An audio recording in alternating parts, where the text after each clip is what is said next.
I want to go ahead and get us started and welcome you all to our final installment of Law in the Time of COVID-19.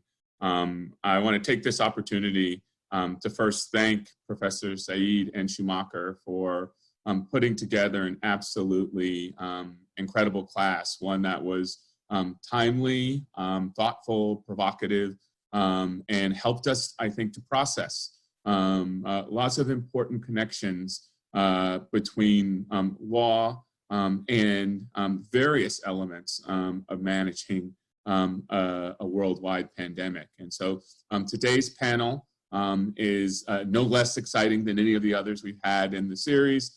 Today we'll be looking at connections between the pandemic and information and technology. And so once again, thank you all for joining us throughout the series. Thank you to Professor Schumacher and Zeide and your many excellent panelists, including the ones we have lined up today. I will now turn over to Professor Zeide to introduce today's panel.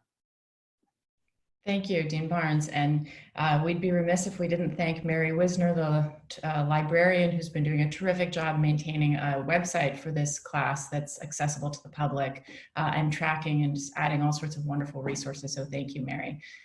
Our first panelist is Michelle Richardson. She is the director of the Privacy and Data Project at the Center for Democracy and Technology, where her team advocates for corporate practices that respect privacy and treat people equitably. Her recent work has included advocacy around the coronavirus response, consumer privacy legislation, and responsible product design. Next, we have Elana Zeide. Elana teaches, researches, and writes about the legal, policy, and ethical implications of AI, artificial intelligence, as the Pulse Fellow in AI Law and Policy at UCLA School of Law.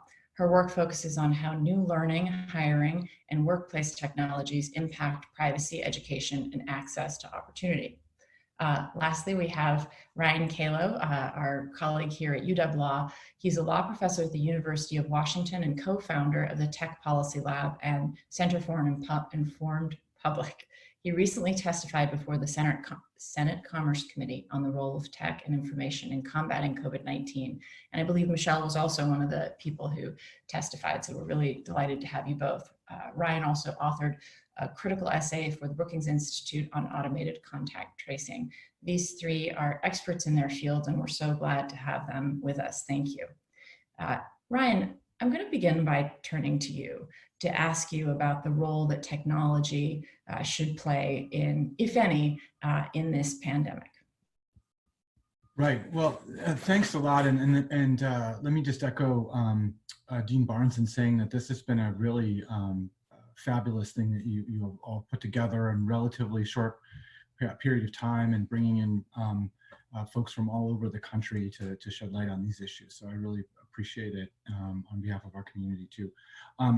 So, I mean, I think we should be surprised if technology and information didn't play a significant role in addressing the pandemic in 2020, right?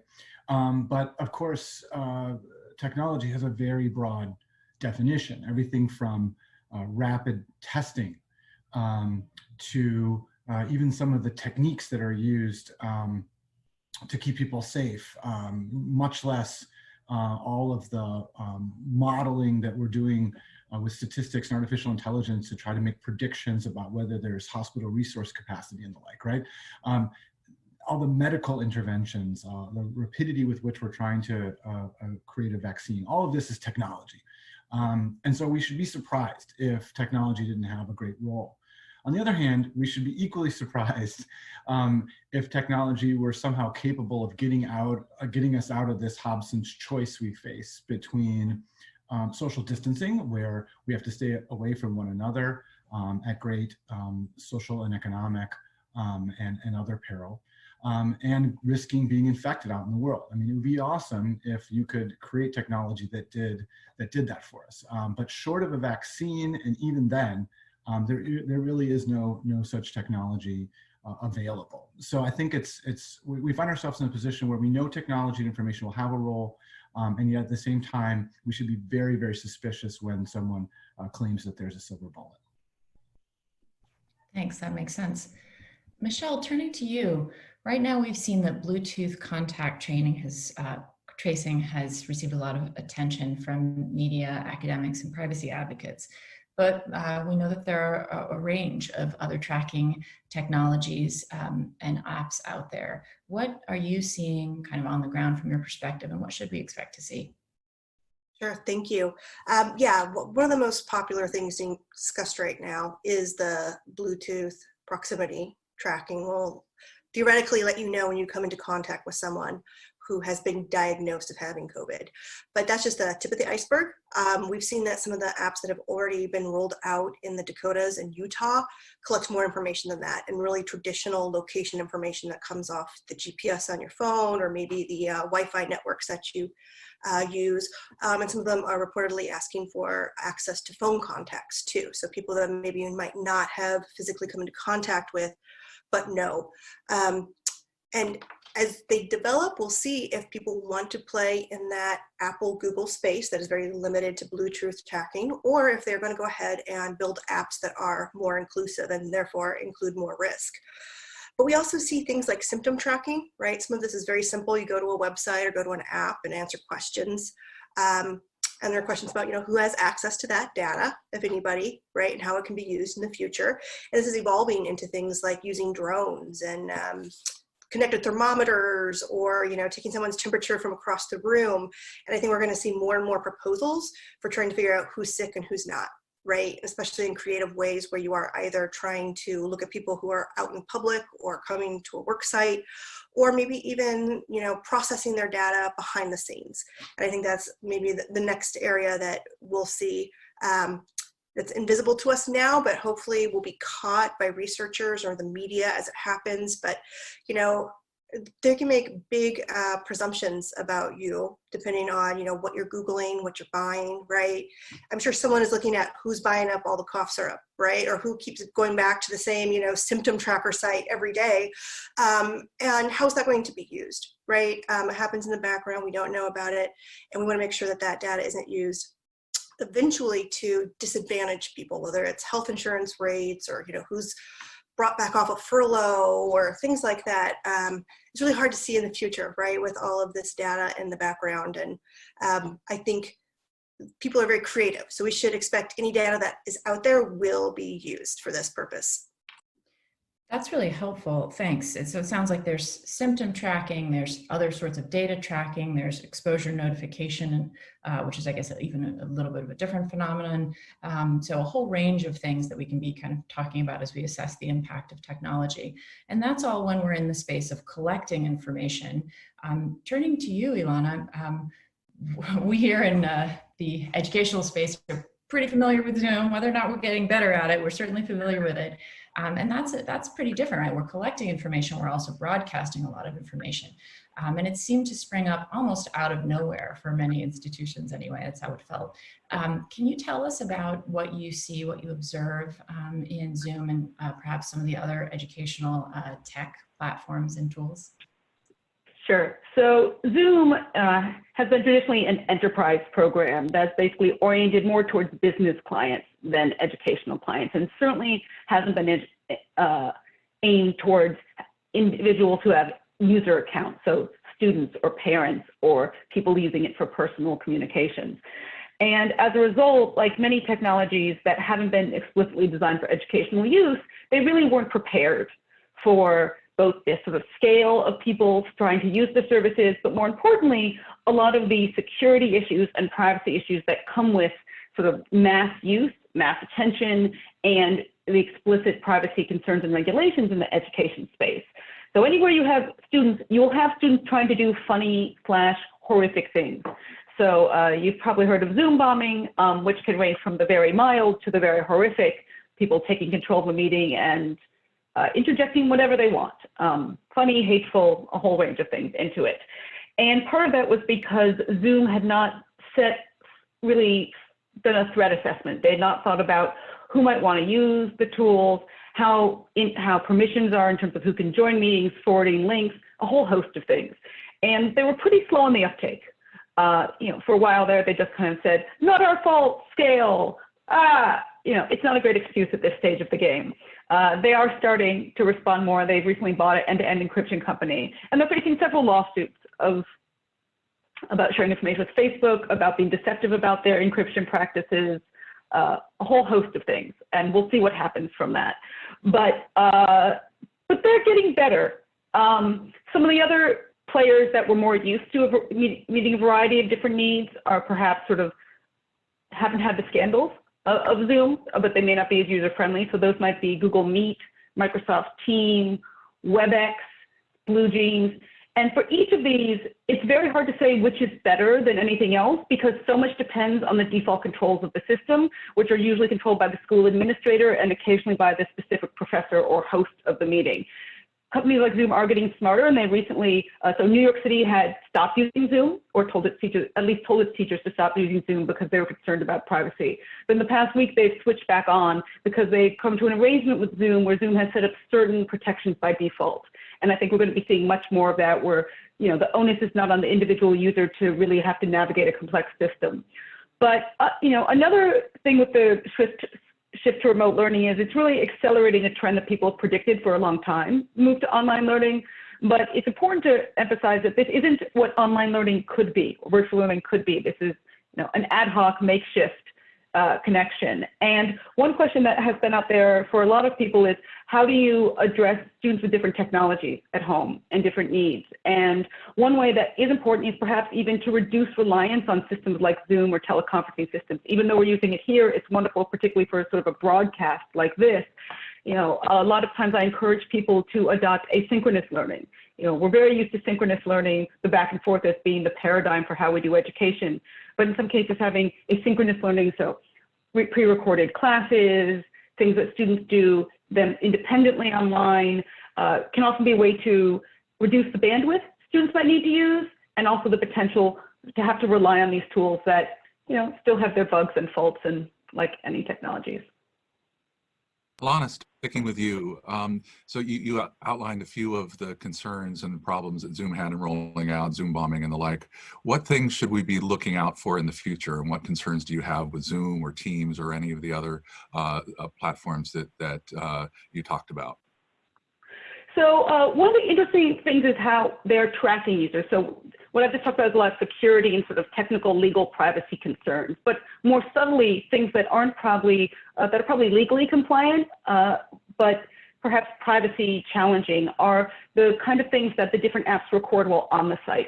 Zoom initially had set up an attention tracking tool that looked at what windows were dominant. And there are various other alternatives to that people are starting to try to use for proctoring that can trace an extraordinary host of biometric information, ranging from your eye movements to your facial gestures, to whether there's another voice, to even key typing patterns.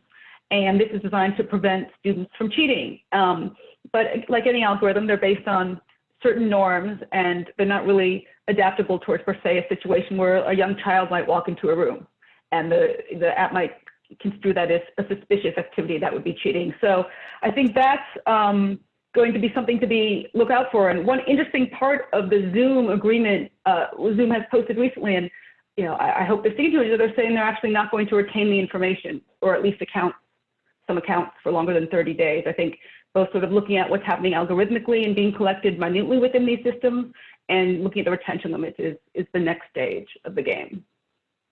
Jump in just a second and ask that attendees feel free to put a question in the Q&A if they've got something they'd like to. And at the end of the panel, we've reserved plenty of time for questions, so we'll make sure to come to you. Thank you. Thank you. And Michelle, that leads to a question about what exactly these apps are supposed to tell us as users and how we're supposed to use that information. So how important is it that these user agreements and warnings and whatnot be accurate, and what should we be doing and looking for with that information from the apps? Yeah, and we use the phrase privacy to actually refer to a lot of ideas, right? About, do people use data fairly? Are we treated properly? Is it secure? It's not just sort of, am I opting in to share data? Is it held in a way that won't embarrass me, right? And one of those principles, though, too, is it fit for purpose? right? If we're designing this technology and collecting this data, is it doing what it's supposed to do? And this may be less important if you're talking about low stakes commercial or entertainment engagement, right? But we're talking about a life and death illness, and people may rely on them to make very important decisions about whether they go out into the world, whether they stay home and, you know, don't go to work and don't get paid, right? Who's going to go back to school? And we're going to rely on this information. So it's very important that we at least have a baseline understanding of what it is actually predicting, right? So one thing that we are trying to find more out about is the proximity notifications, right?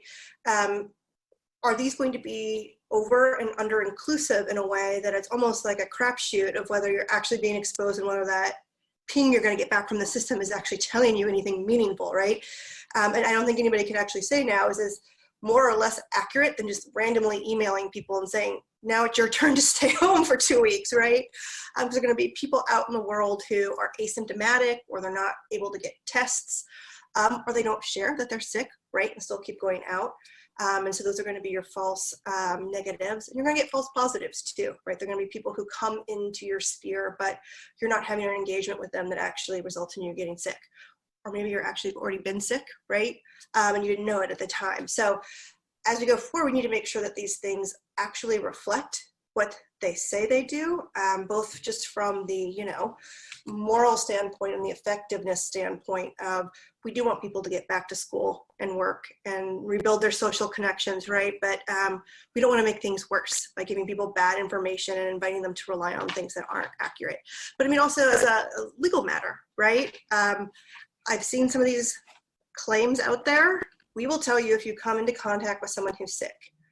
That's absolutely not what these do, right? They tell you maybe sometimes some of the people you come in contact with who are sick, but, you know, are these unfair or deceptive practices at some point if some of these tools are actually over, you know, representing what they are able to give to people. So there may be consequences down the line if people are a little too fast and loose, the types of promises they're making with these tools.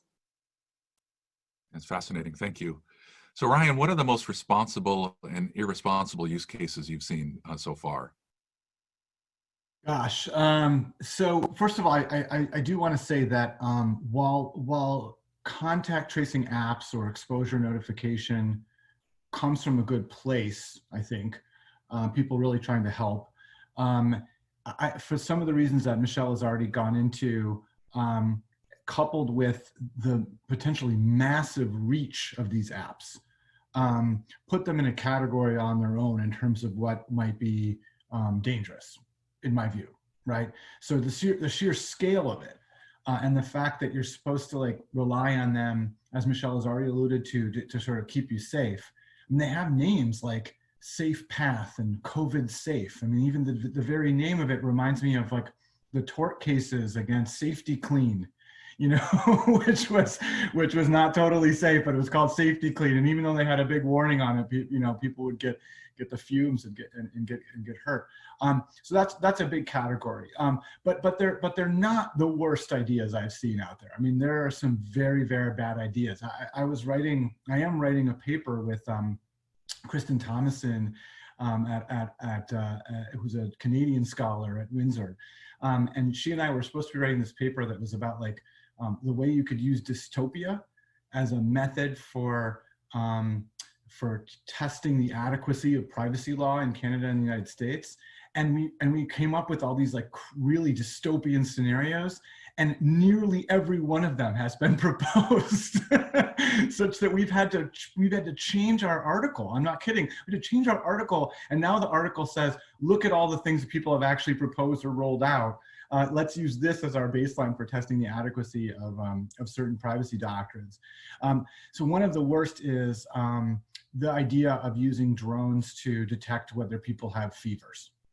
I mean, that's just unbelievably a bad idea, right? So there was an article by April Glazer a few weeks ago about the use of fever detection in a stationary climate-controlled environment, like an airport or a grocery store, and they don't work in that environment. So the idea of like having them work outside attached to a robot seems to me really very unlikely. That said, I've also seen some really creative and helpful things, right? So I'm an unambiguous supporter of Google's mobility reports. So what those do is they show for a given jurisdiction the relative amount of mobility in that jurisdiction, and how much time people are spending in places like public transportation, grocery stores versus the home, and so on. And that's a really good tool because it gives you a sense of maybe there are jurisdictions that need to be targeted for a reminder of social distancing, maybe even enforcement of social distancing, or perhaps it'll help us to simply correlate the connection between social distancing and the lessening of transmission. So that sort of thing strikes me as being very, very helpful. And of course, all the many techniques we're bringing to bear to understand the disease itself, to diagnose the disease, to test it, to test antibodies. Those, again, I mean, they have their flaws, but they seem like they're just straightforward science being applied well.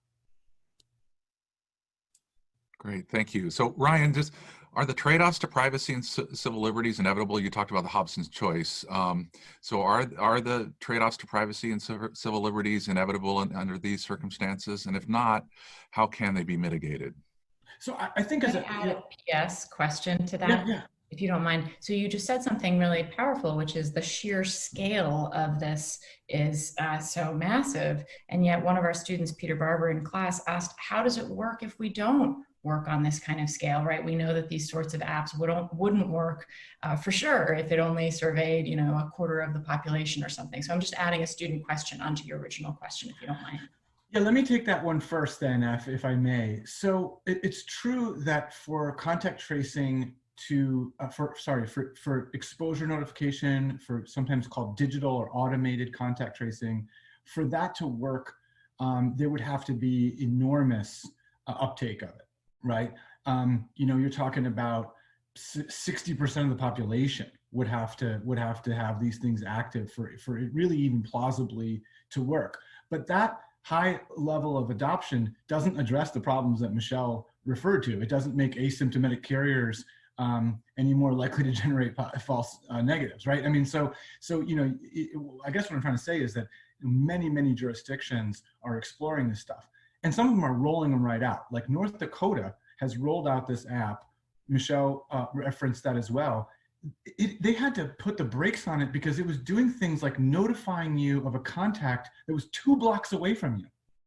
And the reason is because when they tried to use the methods that you might be able to tell, I'm only going to do a threshold notification if the person's 6 feet away from you for more than 10 minutes. Well, that was draining the battery life, and it was sort of annoying. People don't like, what I mean? It's that kind of thing that leads people to make these incredibly irresponsible design decisions, and so on. And so yes, you would in theory need to have it happen at scale, but even at scale, it is no less beset with problems. So then Scott had asked about trade-offs. So I guess as a theoretical matter, like Helen Nissenbaum, a prominent a privacy theorist and one of Elana and my mentors, reminded me recently that in theory there is no trade-off. That is, if you just perfectly manage the information and but in practical terms, anytime you're doing something like contact tracing, where you're going to a person, you're finding out their health status, and you're finding out where they've been and who they've been in contact with, right? That has inevitable privacy trade-offs in my view. For something like this to be effective, you got to get highly sensitive data about people, granular sensitive data about their location and their health status and their health history and things like that. I read a great article about manual contact tracers. So these are people who are trained to go out there, and Johns Hopkins has this really wonderful online course where they will train people in manual contact tracing. And these folks are like detectives, social workers, and everything, medical professionals all wrapped up into one, but they do need a high level of trust. So what can you do to mitigate it? I would love to defer to Elana and Michelle, who are both experts in this area. But what I would say is that we do have a set of tools that we can deploy here involving limitations on secondary use, limits on retention, and the like. And so the important thing is to think about it and to put the tried and true privacy toolkit to bear. And I worry a little bit that that's not happening, that we're kind of rushing it out. So I don't want to take too much time, but I'll stop there and go on. That seems like a good segue because I was going to turn to Elana and ask about school, but of course, when we shifted into remote instruction, we did so not rushing it. We were very calm and collected, and we just all, I'm joking. So we know what that's like, right? I mean, all of a sudden you've got to deliver, whether it's a service or education, and make the trains run on time and the classes all work. And so we've all been faced in our various domains with these choices. Elana, when schools return in the fall, many will be partially or fully remote. And many of us won't know that until, quite a while from now in some cases. So what issues do you see for coming up in those contexts? Yeah, I think several things. So two of them I've already mentioned. One is sort of the ability to try to provide tools that are not so bandwidth or technology intensive that it disadvantages individuals who don't have great access to an internet connection or only have a mobile device and not a computer or not a printer at home. And that's maybe through, as I said, asynchronous teaching or other sort of low-tech ways to teach remotely that have been used in the past. Another is the idea of these proctoring tools, because there's a whole panoply of concerns about students cheating, and these tools are extraordinarily invasive. They collect extraordinarily detailed information, and again, use questionable algorithms to detect suspicious behavior. But also, I think contact tracing with schools' own contact tracing is going to become an issue for the fall. So schools, based on a very cursory legal analysis, broadly speaking, schools can probably do their own contact tracing and be compliant with the federal law if they keep most of the results in-house and only release any data needed for public safety reasons in sort of privacy-ish protective ways. And that's a lot of responsibility, and there's a lot of ways that can go very wrong, as sort of Ryan and Michelle have said. These collect extraordinary amounts of information, but there really is a history of schools trying to be very paternalistic out of good motives and risk-averse motives. And so I think there's the potential for these apps to possibly grow out of control, especially if you get some creative sort of grad students working on them. And so I've heard of some pretty crazy ideas, and you're already seeing a lot of concerns about facial recognition on campuses, sort of K through 12 and higher ed, which has been used as a security mechanism. And I can very easily see the possibility for those two things to combine in a deeply concerning way. That's great. Yeah, there is a bunch of Q&A building that I'll invite the panelists to start peeking at. And one of the questions we can come to is about facial recognition. So I just sort of footnote that since it emerged from what you just were talking about. But let me turn to Michelle. As we've been talking about these on a sort of large society scale, we haven't talked about one of the areas that this course has been really concerned to return to week after week, which is how the effects of this pandemic impact certain groups in really disproportionate ways. Underserved groups appear to be getting sick more often. They're more likely to die from a COVID infection. Elana earlier mentioned the bandwidth problem, right? There are all sorts of different ways in which tech itself may reach people in concerning or unfair ways. How can data or technology help us close the gaps? Yeah, this is something that is both heartbreaking but completely predictable, right? It's funny, all this is a conversation about, well, we need more data, and we have so much data about exactly who is going to be affected, because they always are, right? In these crisis situations, we chose to ignore it. And I think if we kind of reframe it as intentionally seeking out data that is going to serve the people who need it most, we may get different data sets back and be able to make better decisions, right? I'm thinking of, I think it was the University of Alabama, for example, that created a symptom tracker that was really going to be targeting people who live in the South, African Americans, and rural communities, right? And it was going to be framed in a different way to engage them and hopefully, you know, earn their trust and be able to get a different type of data. And that is something that is mindful, right? A mindful use of data that doesn't necessarily obscure differences. I think one of the things we should think about is in our efforts to aggregate data, right, to obscure any one person's information, are we also obscuring differences in communities? You know, some of the first data that came out, right, we've already come a long way. I can't believe it's been 2 months. It feels like a lifetime, but it's actually a short time, right? That, you know, we were getting data sets that were statewide, and that really does not always tell you much when you have very rural or very urban communities that are having completely different experiences, right? So trying to measure a state average of mobility, what do you do with that necessarily, right? It doesn't tell you who you need to go to facilitate the ability to stay at home and self-quarantine. And so that's what we should do, is try to use the data to get people what they need to fight the illness. One of the things we keep coming back to is self-quarantine, right? And to the extent that people are not doing it, it's because, one, their jobs don't allow it, right? If you're a frontline worker, you're not gonna be able to do it at home. Education, even getting food, right? How is it possible that it's 2020 and we can't get food delivered to people's homes? And so I think people maybe think of those questions as not directly COVID related, but they are, right? If we want to use the data smartly, that means getting to the why and the how of this, not just the fact of. And so to the extent we can actually help people, it's going to be addressing things like that.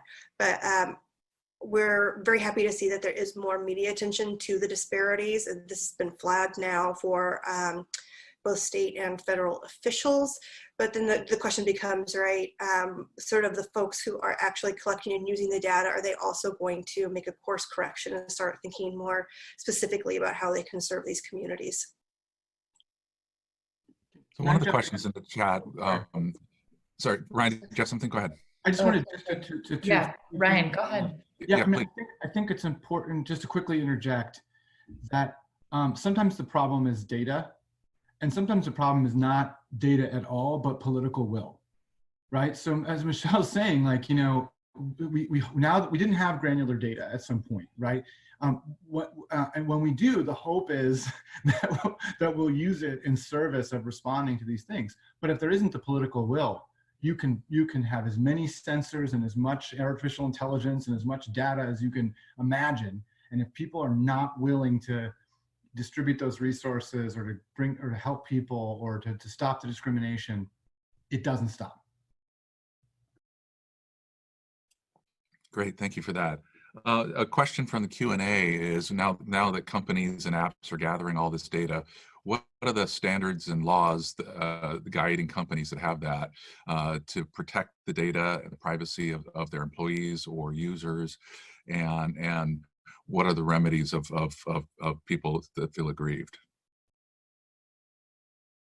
Or is it the Wild West and there aren't any standards, I guess, is maybe the threshold question.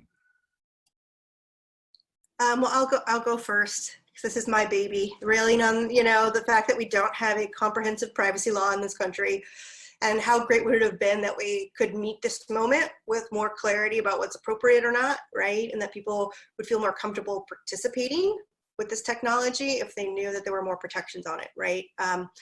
As much as we see that maybe there might have been some country to country difference in Europe, they very clearly had that baseline of GDPR to spring off of and make decisions much more quickly. And that is such a benefit to have, right? So in the absence of a federal law, though, you might have minimal rights somewhere like in California. Opt out of the sale of the data, but that doesn't actually prevent anyone from collecting it or using it. It doesn't apply to nonprofits or small businesses. It doesn't apply to government, right? So there's big holes there. And really, I think in a lot of ways we'd be reliant on sort of unfair and deceptive practices, right? It's the federal FTC Act. There are many FTC acts in all the states, and they all have different contours though, right? Some of them have not actually covered data harms in the past. So there might actually be pockets where you're going to have very few, if any, actual protections. This is where it gets really difficult, right? With the data harms, the harms are going to come further down the road. And if we want to actually prevent them on the front end, it is actually the inappropriate collection and sharing and use, and getting it nipped in the bud, because once that data is out there, you really never get it back, right? There's a question about. So on the education front, there's, oh. Go ahead. On the education front, it's a little better news, slightly. So at least federally funded schools, which are everything pretty much except for K through 12 private schools, FERPA, the Family Educational Privacy Rights Act, which is the federal student privacy law, it prevents schools from redisclosing information for non-educational purposes. So that at least prevents some of the things people might worry about, sort of commercialization of data, that sort of thing. And some of the student privacy laws statewide have some deceptive practice, sort of private enforcement mechanisms as well. But yeah, it is still pretty much a wild west. I was just going to ask a question about facial recognition. So Professor Theo Myrie from UW Law asks, is there a legal question at this time about facial recognition, the gathering of information by Zoom and Zoom-like video conferencing services, and information sharing with databases available to law enforcement? And I would just add, I think in the larger context, we're all wondering what to do with and about video. And on the one hand, even just in the instructional arena, we want to protect everybody's privacy. We want to protect their autonomy and their decisions not to be seen. And also it's awkward talking to a square on a screen when you're trying to teach. And so there's lots of things that are both human and sort of sociological on the one hand and legal on the other. And I just wonder if you can weigh in whatever capacities intersect with your interests on facial recognition technologies and this set of issues. Any of you? So in education, at least, so Zoom has said, at least in free K through 12 education, that it's not doing analysis of the content. So the video and audio content. That is what it's saying. I guess we each take them at their word.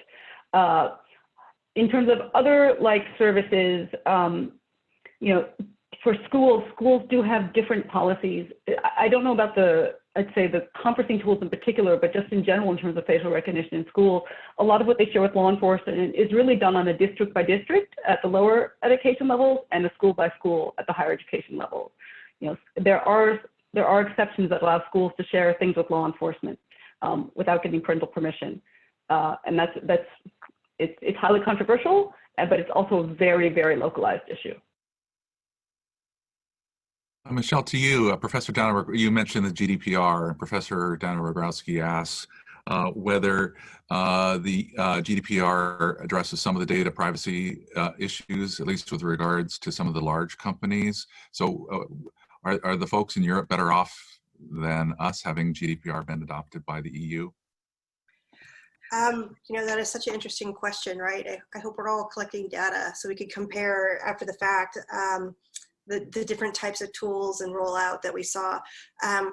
It appears that a lot of the same tools that we're talking about now are going to be rolled out in Europe.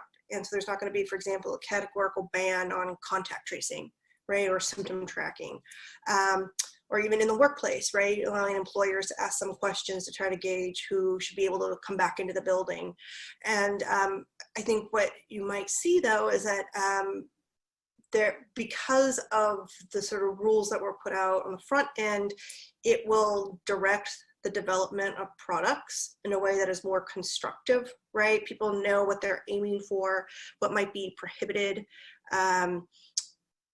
by enforcers, you know, when we get to that phase where we understand more of what's happening, and it gives people more predictability and reliability, and they know what they can use without being fearful that it will be repurposed by either a company or a government, right?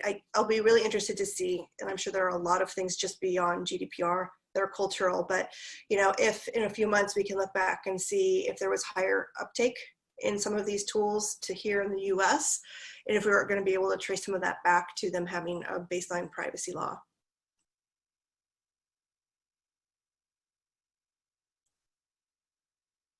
Yeah, I'll just add really quickly that there are some efforts on the Hill, meaning like Congress, to address some of these issues.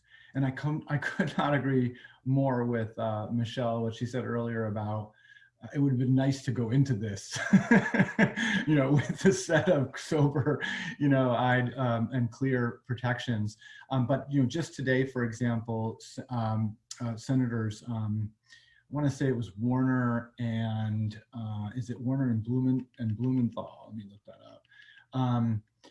Yeah, Warner and Blumenthal on the Senate side introduced a bill that is called the Public Health Emergency Privacy Act, and it's in response to people like our guests really highlighting for policymakers that there's a real need for this information and there's a real need for guardrails around it. And so I think it's a testament a bit to the maturity of the privacy community that we are able so quickly to say, here's the problem and here's some potential ways to address it. And so that's a good sign, but whether that will have the political will behind it to actually become law is to be seen.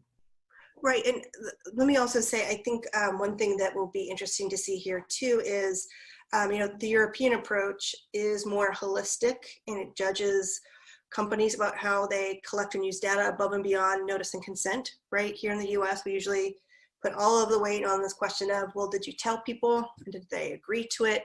Then we debate about, well, how clear were you? What can they understand? And talk about a moment where notice and consent is irrelevant, right? If you want to go to school, you want to work remotely, you want to check your symptoms, right? You are using this technology and there's really no meaningful way to opt out. And so it'll be interesting to see if the US still insists on this sort of notice and consent model as it tries to regulate this data, because I gotta be honest, right? It's not really a consent issue anymore.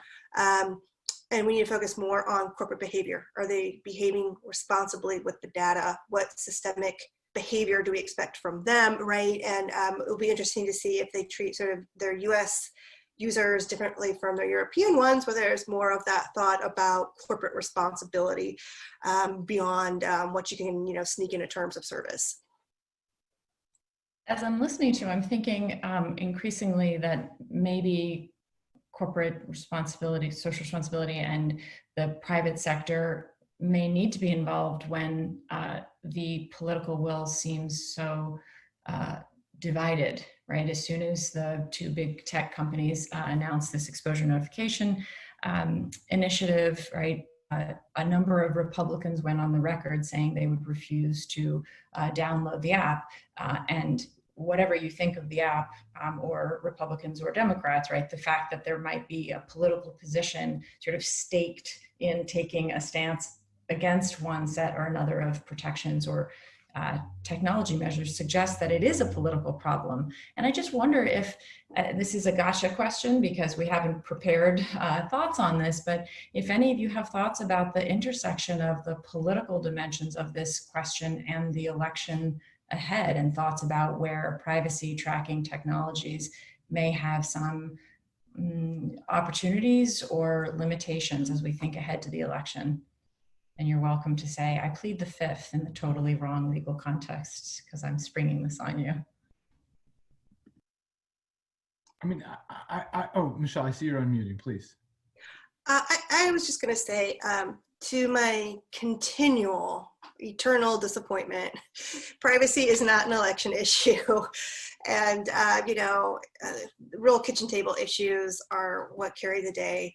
And so I don't know if, as a policy matter, this is going to come up and, there will be a meaningful discussion about how the data was collected or was it used responsibly, so I don't think it will affect that much. I mean, there might be more like secondary effects of, are we actually using the data to speed our response so that people will actually get out and vote, right, by November? Or are we still going to be sort of in crisis mode that would prevent that? So I guess those are more secondary questions than the political ones. And I will say everything is political, right? Even like the bill that Ryan mentioned, whether it will move forward and we will have some sort of statutory protection for this little slice of data that we're talking about today is really going to depend on House versus Senate, Democrat versus Republicans, and a lot of those old notions of should the government be telling companies what to do, right? This is what it all comes down to, as much as we want to debate some of the other policy things. So yes, absolutely, it'll be political, and I just don't think there's a way around it. Ryan? Yeah, I mean, thank you. So I'm going to answer this a little bit differently, maybe. So one of the things that we are looking at the Center for an Informed Public, which is an interdisciplinary center which bridges the School of Law, information science, and human-centered design and engineering, is the difference between false belief, just being wrong, having an error in your facts, right? Which is something that we're seeing around the pandemic all the time, versus something that's a matter of like deep conviction, and no amount of information is going to ameliorate it. You know what I mean? And so one of the ways that this came out is we did some research with our colleagues in computer science. This was actually through the Tech Policy Lab, in which we, in early April, asked people's attitudes about contact tracing apps, right? And we asked them, if you had a contact tracing app and you could be guaranteed perfect privacy, right, would you download it? And interestingly, you know, some significant percentage of people said that they still wouldn't. They still wouldn't, and it was so interesting to us, because it was, you know, who knows exactly what was motivating that, but there is a sense in which social distancing, vaccines, all the different things that we know to be effective are landing in an environment that is different, almost epistemologically. And so that some of the interventions that you'd expect everybody to get behind, you know, forget about privacy for a moment. These interventions you expect everybody to get behind because it's so clear we have, people are not, you know, people are not doing it, and it seems to come from a place not of misinformation or bad knowledge, but literally from a place of conviction and the like. And so I think that makes our response to the pandemic all the more difficult. And in many ways, I'm channeling our colleague, Carl Bergstrom, who's been at the forefront. He's an epidemiologist in our biology department. He's been in the forefront of trying to combat disinformation about coronavirus. And he's finding this time and again that it almost doesn't even feel like it's about being misinformed. It feels like having some kind of visceral resistance.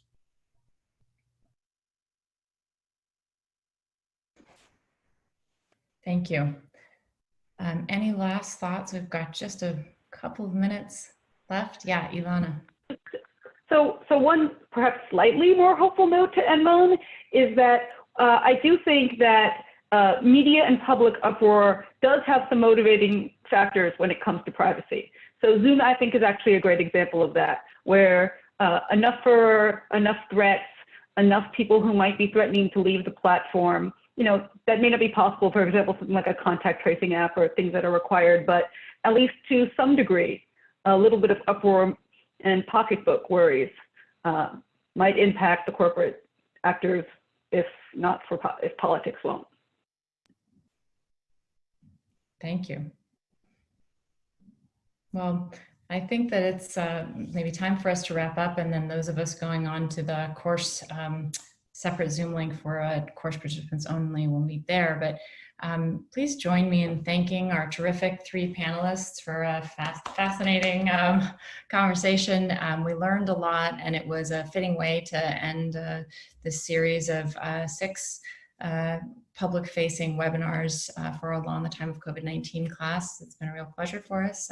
Dean Barnes, do you have any final thoughts, or just want to wave us off? So a dean never, you know, forgoes an opportunity to say to his wonderful faculty and panelists, thank you for the time and energy you invested in not just enhancing our education, but in some ways assuaging our anxieties in this time of rapidly changing and surreal conditions for which it's important to remember that, you know, law as a force has many contact points in this changing world, but it's not the only thing that matters. And having these discussions across a wide-ranging set of topics has been very helpful, and I think in some ways comforting. So thank you all so much. Enjoy the remainder of the offline discussion, and I'll see you in another Zoom session, I'm sure soon. Thank you all very much.